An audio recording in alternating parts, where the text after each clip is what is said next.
गृह मंत्री अमित शाह का सदन में कहना है कि वक्फ बिल को कानून को मानना ही होगा। इस पर देखिए, सरकार कोई कानून आता, आप जबरदस्ती कोई कानून को थोप नहीं सकते हैं कि इस समय बिल लाया गया है कि जिस समय पूरे देश में आप कह रहे हैं कि हम रामनवमी मना रहे हैं, सरूल मना रहे हैं, ईद मना रहे हैं, उस समय आप जो है वक्फ बिल, कोर्ट बिल लाकर अराजकता फैलाने का ये प्रयास भी आप करते हैं। आप बेरोजगारी के मुद्दे को दबाने के लिए, महंगाई के मुद्दे को दबाने के लिए, ये देश में कई ऐसे मुद्दे हैं जिनको दबाने के लिए आप आनन फानन इस बिल को पास करते हैं ताकि ये चर्चा का विषय रहे कि हमने ये बिल पास किया।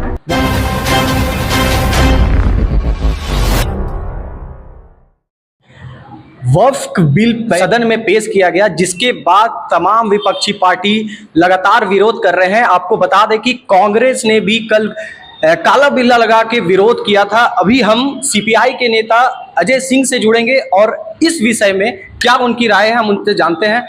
अजय जी, क्या कहेंगे? पेश किया गया वक्फ बिल को, इसमें आपकी क्या राय है?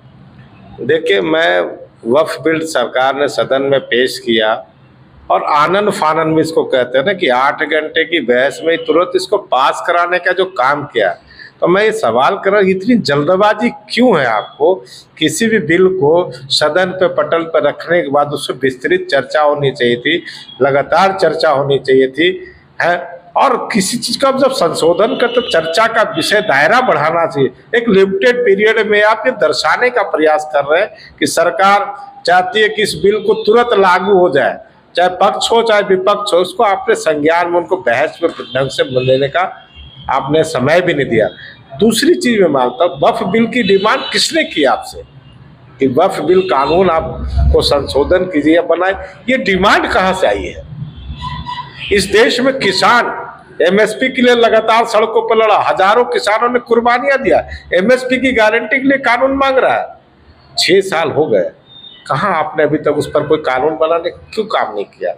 तो आपको जहां सरकार को दिखता है कि दूसरे के धर्मों में या दूसरे के जो अनुच्छेद उनमें कैसे घुसपैठ करके उसको बिल में कन्वर्ट करने का, आप बेरोजगारी के मुद्दे को दबाने के लिए, महंगाई के मुद्दे को दबाने के लिए, इस देश में कई ऐसे मुद्दे हैं जिनको दबाने के लिए आप आनन फानन इस बिल को पास करते हैं ताकि ये चर्चा का विषय रहे कि हमने ये बिल पास किया।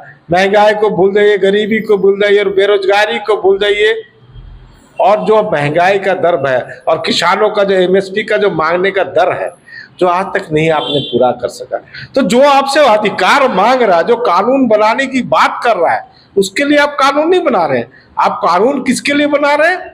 जो कुछ नहीं मांग रहा आपसे। वक्फ बोर्ड की संपत्ति किसकी है ये तय करना, वक्फ बोर्ड अगर तय करता है, हाँ, आप उसकी जानकारी मांग सकते हैं, सरकार उसको शेयर कर सकती है कि कैसे वक्फ बोर्ड का नियम कानून बनना चाहिए।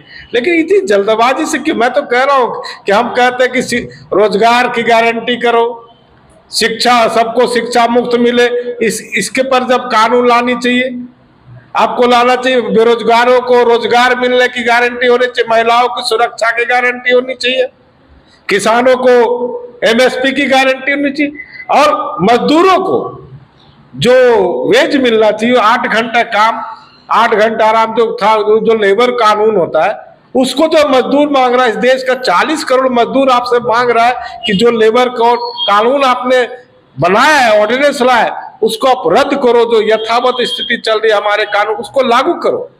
आपने काम के समय के घंटा को 12 घंटा करने का काम किया। क्या संविधान में प्रदत्त अधिकारों को आप इस तरह से छेड़ने का काम करोगे? मैं साफ शब्दों में कहना चाहता हूं कि आप कोई भी बिल लाते हैं तो व्यापक चर्चा होनी चाहिए उस पर। और ये जेपीसी जो ज्वाइंट पार्लियामेंट्री कमेटी बनी थी, अल्पसंख्यक विभाग जो बनता पार्लियामेंट में, क्या उन्होंने कोई ऐसी सिफारिश की थी कि बोर्ड के बिल को लाना चाहिए, संसद में इस तरह का संशोधन करना चाहिए? अभी तक सच्चर कमेटी की सिफारिशों को आप लागू नहीं कर पा रहे। सच्चर कमेटी की सिफारिशें जो दिया गया था आपका लोकसभा के पटल पर रखा, उस पर आप चर्चा नहीं करते हैं। तो हमको ये लगता है कि सरकार कोई भी आनंद फान में जो बिल लाई है, ये किसी न किसी तरह से धार्मिक मुद्दे को उभारने के लिए विभाजन की जो रेखा उनकी होनी चाहिए। जब भी कोई त्योहार आता है तो ये आप मैसेज देने का काम करते हैं कि इस देश का हिंदू मुस्लिम में एका नहीं है, ये आपस में लड़ रहे हैं। आप चाहते हैं कि इस समय बिल लाया गया है कि जिस समय पूरे देश में आप कह रहे हैं कि हम रामनवमी मना रहे हैं, सरूल मना रहे हैं, ईद मना रहे हैं, उस समय आप जो है वक्फ बिल, वोट बिल लाकर अराजकता फैलाने का ये प्रयास भी आप कर रहे हैं। भाजपा नेताओं का कहना है कि ये बिल काफी फायदा रहेगा मुसलमानों के लिए भी और जनता के लिए भी। देखिए, भाजपा को मुसलमानों की चिंता नहीं, यहाँ के नौजवानों की चिंता करनी चाहिए, यहाँ के किसानों की चिंता करना चाहिए। किसी जाति विशेष पर क्यों जाते हैं, किसी धर्म विषय पर क्यों बात करते हैं? हम तो बात करते हैं कि धर्म से ऊपर उठिए ना, आप बात कीजिए ना कि आप क्यों नहीं बोलते कि जो भूदान में जो जितनी जमीनें जो भूदान दी गई थी, विनोबा भावे ने जो भूदान आंदोलन चलाया था, वो जो जितनी जमीनें भूदान में आई है वो गरीबों के बीच हम बांटने का कब निर्णय लेंगे?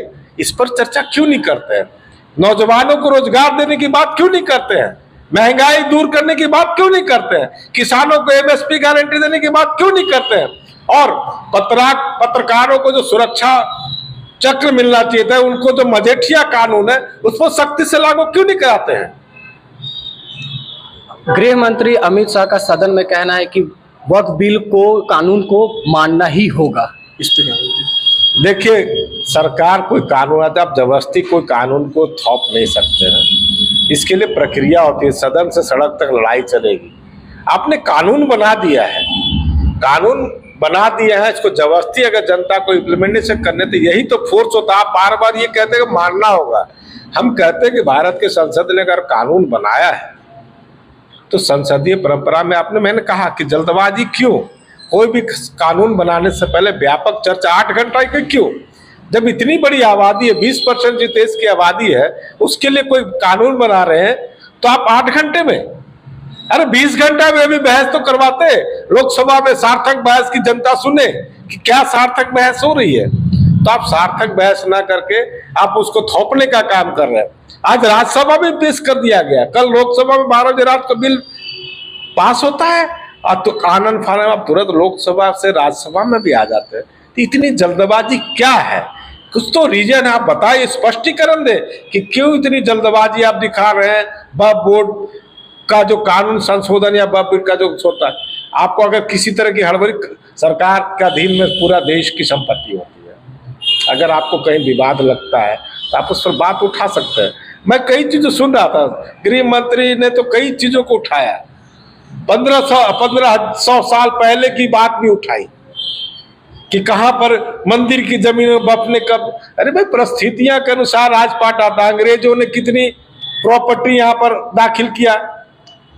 ये हमारा राजभवन में, जिस संसद में हम बैठ रहे हैं, वो संसद भवन में अंग्रेजों ने बनाया होता। तो ये क्या, ये कोई प्रक्रिया नहीं जिसकी शासन व्यवस्था होती है, कहीं ना कहीं होता है, ऊंच नीच होते रहता है। लेकिन आपको कानून बनाना चाहिए जनता को विश्वास में लेके, सदन को विश्वास में लेके। और जो 2/3 से बहुमत पास होता है, आपने एक नॉमिनल मार्जिन से पास हो जाए तो उसको अगर उस मानते हैं बहुत बड़ी उपलब्धि है, तो आप ये कहीं ना कहीं दर्शाने के पास कि जनता पर थोपने का काम कर रहे हैं।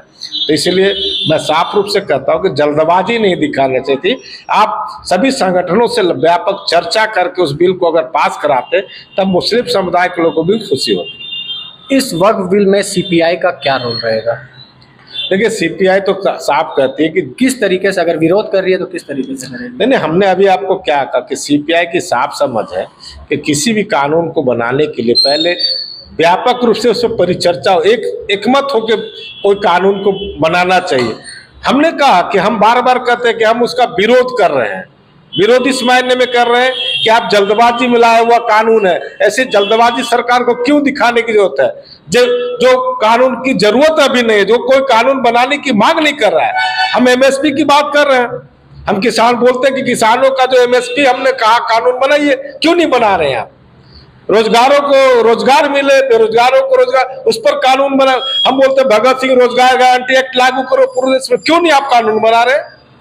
तो आपको जहां दिखता है कि हिंदू, मुस्लिम, सिख, ईसाई देश में कैसे विघटन किया जाए, उस कानून को आप बहुत तेजी से सदन में पेश करते हैं और सदन में पास कराने का प्रयास करते हैं, और ये जनता को मैसेज देने का काम करते हैं कि हम जो है हम किसी भी जन भावना को नहीं समझते हैं।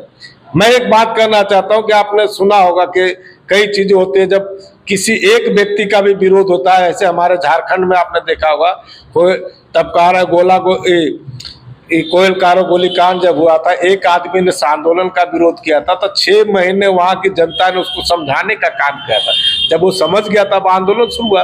तो सामूहिक नेतृत्व जो होता है, सामूहिक फैसले जो होते हैं, सर्वसम्मति से जो कानून बनता है वो कानून मजबूती से पेश किया जाता है, मजबूती से जनता के बीच में पॉपुलर भी होता है, उस कानून को बनाया जाता है। नहीं होगा तो इस कानून के विरोध में लोग सड़क पर उतर के विरोध करेंगे, अपनी आपत्ति दर्ज कराएंगे, और हो सकता है कि आप अगले 2029 का जो चुनाव है यही आपके लिए संशोधन जो आपको सत्ता से बेदखल करने का भी काम कर सकता है।